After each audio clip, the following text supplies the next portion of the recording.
My mother-in-law kidnapped my baby in the middle of the night to prove she can parent better than me, and the lack of urgency by my husband is making me want to divorce him.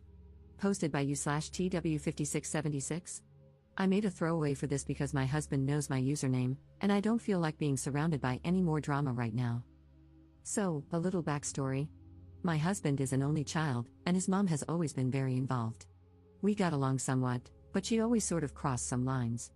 She has a key to our house for emergency purposes only because she lives 4 blocks away. I had our daughter 4 weeks ago. She has been over at least 3 days every week since I had her. She's always telling me what I'm doing wrong and how she'd do things differently.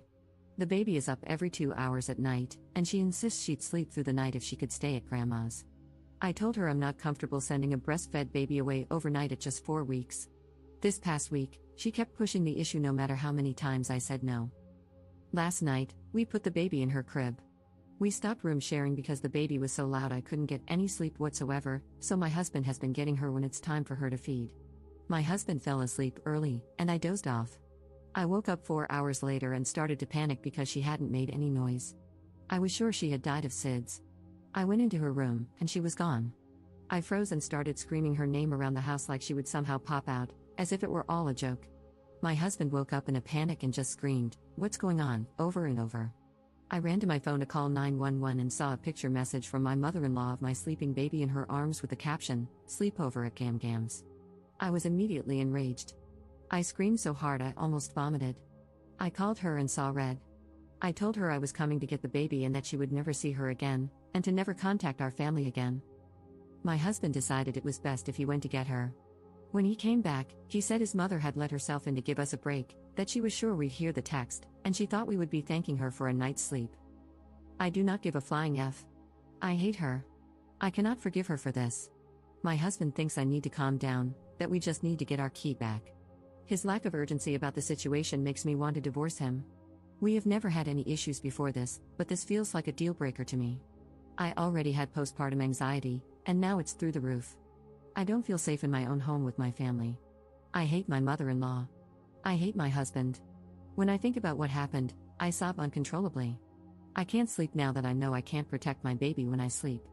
I can't believe I did not wake up. I feel like the biggest piece of crap mother.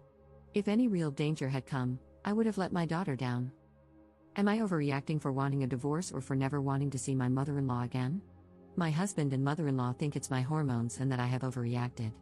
Am I overreacting? I just needed to talk about it with non-involved parties. I have no friends or family for hundreds of miles.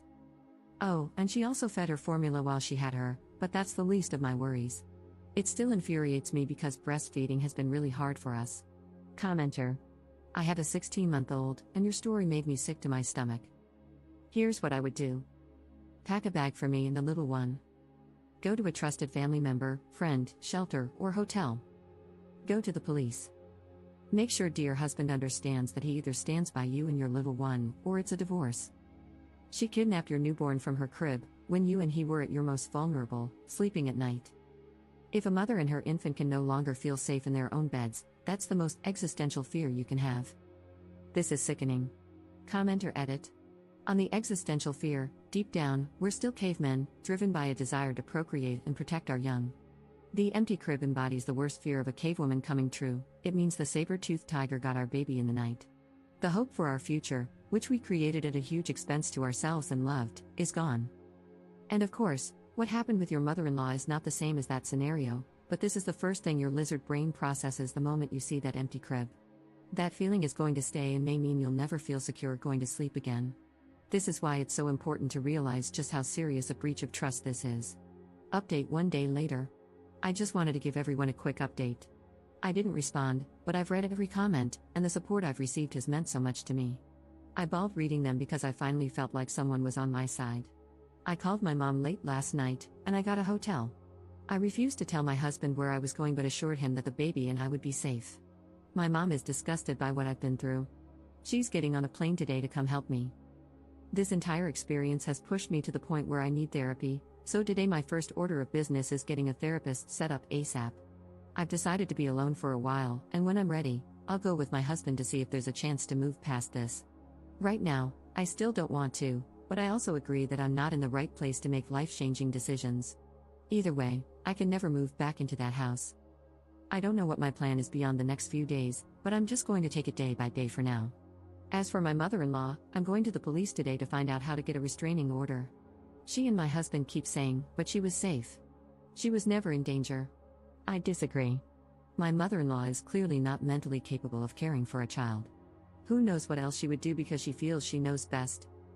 Thank you all so much. I can't tell you how much the support from some internet strangers has meant to me. Second update 2 weeks later. I want to thank everyone again who thought about me after my first post. These past 2 weeks have been crazy for me emotionally, but I saw the request for an update and wanted to let everyone know what was going on, even though it's been generally uneventful. I received so many messages and comments filled with support that meant so much to me. Shortly after I wrote that post, my mom arrived to help me get through my anxiety and support me. By the time she got here, I was in a hotel and still had not slept. It had been way too long without sleep, and I think the deprivation was making me feel even crazier. She came and sat with me while I slept, and it was the most helpful thing anyone could have done for me. My husband asked to talk, so I agreed to meet with him. He apologized and said he realized I was right, his mom had severely crossed a line. He admitted it was hard for him to accept that his mom did something so wrong, so in his mind, he was telling himself it wasn't that bad, that if the baby wasn't hurt, then no harm was done. However, he wasn't considering the hurt it caused me and my sense of security. He told me he had changed the locks on the house and would support whatever I wanted to do regarding his mom. He said he was willing to cut off contact for a while but asked that I not press charges. We left it at that for the time being.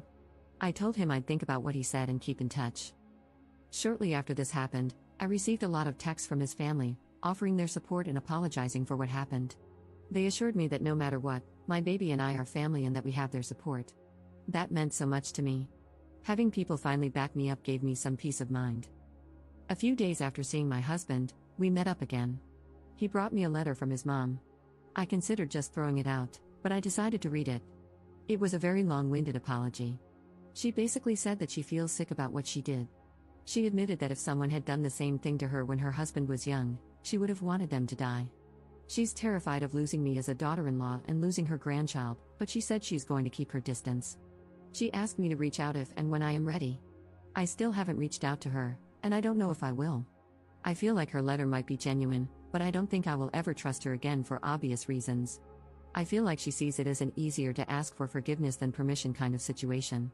I'm in a difficult place, trying to decide how to assert my authority as a mother without alienating my child from people who love them. I don't want my forgiveness to seem like weakness and, in the end, put my child in more situations like this. I've been getting help with all of this in therapy, which I've started twice a week. Right now, the general guidance I'm receiving from my therapist is to avoid making any big decisions yet, such as divorce, moving long distances, or cutting people off, so I'm taking things day by day. I make sure my husband sees our child every day. We haven't talked about the state of our marriage yet. I told him that when I'm ready, we will discuss it. He's respected that, and it's made a huge difference in the hope I have for our future. So that's really it. There haven't been any dramatic blow-ups or legal action. There are still a lot of unanswered questions for me, but this time has been filled with self-discovery and support from many unexpected places, and for that, I'm incredibly grateful. Commenter. You absolutely are the strong mama with all the power here.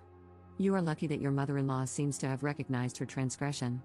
Moving forward, her acceptance of any, every, and all limitations you place on her interaction with your family will be very telling. Assuming she doesn't try to buck your rules even a tiny bit, and after a long, very long period of time out for pulling her crap in the first place, I would imagine there is a real chance that a fairly normal grandmotherly relationship may be salvageable. But God knows that's some time out, maybe even years. Thank goodness you have had so many family members recognize how utterly wrong your mother-in-law's behavior was and that you have so many allies.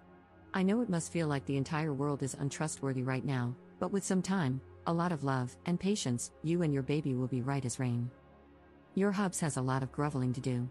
Changing the locks was a great first step. I hope he continues to support you in the future rather than bury his head in the sand. It does sound like he is willing to work to get past this. God knows, if anyone ever so much as tried to think about stealing my baby from me, there would be so much hell to pay. My girls are mine, and I will protect them from all comers. My anger spikes hard just trying to empathize with you about the moment you could not find your child. Best wishes and good luck. It sounds like you are doing what you need to do, and that is perfect, and all you can do.